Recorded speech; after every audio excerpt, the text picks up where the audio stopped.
Reggie Fils-Aime has left Nintendo. It is truly the end of an era. What is happening? Mattmade here, bringing the top 3 gaming news stories from this week.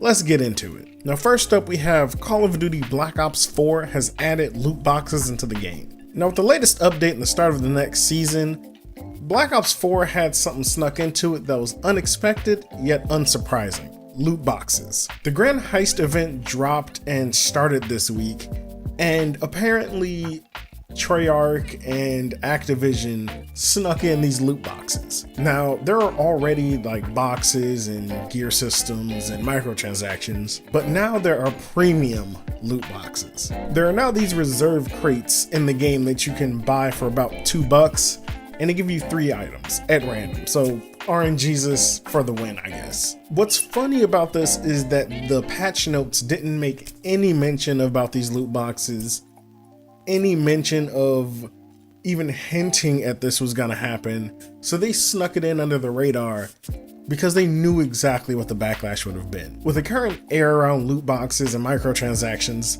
they knew they were gonna get all sorts of backlash. People were gonna boycott the game, and it was just gonna be a fiasco that they did not want to deal with. However, doing this way, flying under the radar, not saying anything to anybody, is kind of shady and probably worse. It's one thing to go, hey, we're gonna put this in because we need the money, we want to keep supporting the game, and we like making money. It's still a dick move, it's still a terrible decision, but at least they're upfront about it and kind of honest. But what they did, they just like snuck it in there like it was a teenager coming in at 2 a.m.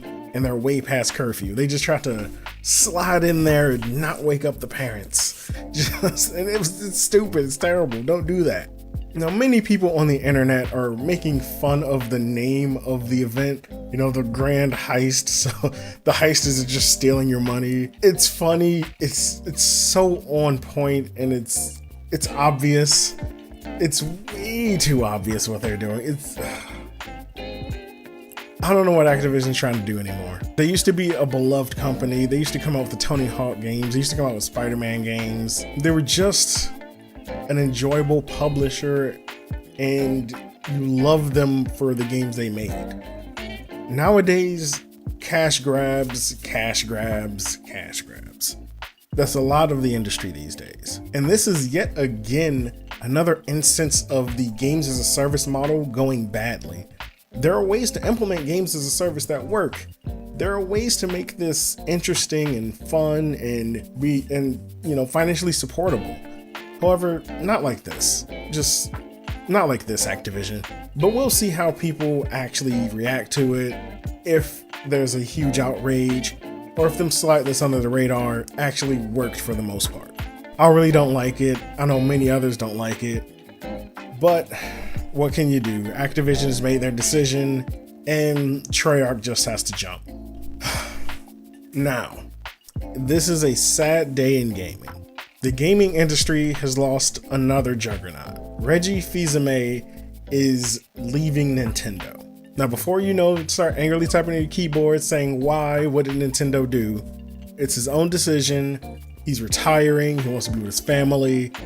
He's leaving on a high note and handing the keys over while Nintendo's in a good place and doing well. Now, I know if you're like me and you love Nintendo, you're both happy and sad at the same time. You're happy that he's leaving on a high note, that he's retiring, he can spend more time with his family, his friends, enjoy himself. But you're also sad because Reggie was a juggernaut at Nintendo. He's the CEO of Nintendo of America, and he made it work. He was lovable, he was kind, he was fun, and when on stage he had an energy that got you pumped and ready to see what Nintendo could do. Now this is a true end of an era at Nintendo, with Iwata passing a few years ago and Reggie leaving. The keys to the castle are in new hands, the ship has a new captain, and I'm curious to see where it goes. Now Doug Bowser, which impeccable name, just impeccable name. Doug Bowser is gonna be taking over as CEO of Nintendo of America, and obviously the internet just started memeing the hell out of him. Like, with a name like Doug Bowser, just, of course you are. There's no way not to. There's no way you wouldn't. But with a name like Doug Bowser, hopefully he fits right in Nintendo. Hopefully he keeps the fire going, keeps the ship righted, and head in a positive direction. We have seen him a few times at events, but time will tell what he can do and what he's about and if Nintendo of America is in good hands. But what did you think about Reggie leaving? Were you as sad as I was? Are you happy that he's retiring and he has more time on his hands now? What are your thoughts? Now, last up, we have Anthem getting subpar reviews. Anthem officially released this week, and it's gotten some really low scores. Like, it has a 60 on Metacritic and OpenCritic, and many people are complaining about bugs and other issues with the game, of which there are many. People have complained about load times, people have complained about the story, and people have complained about the uniqueness of the game itself.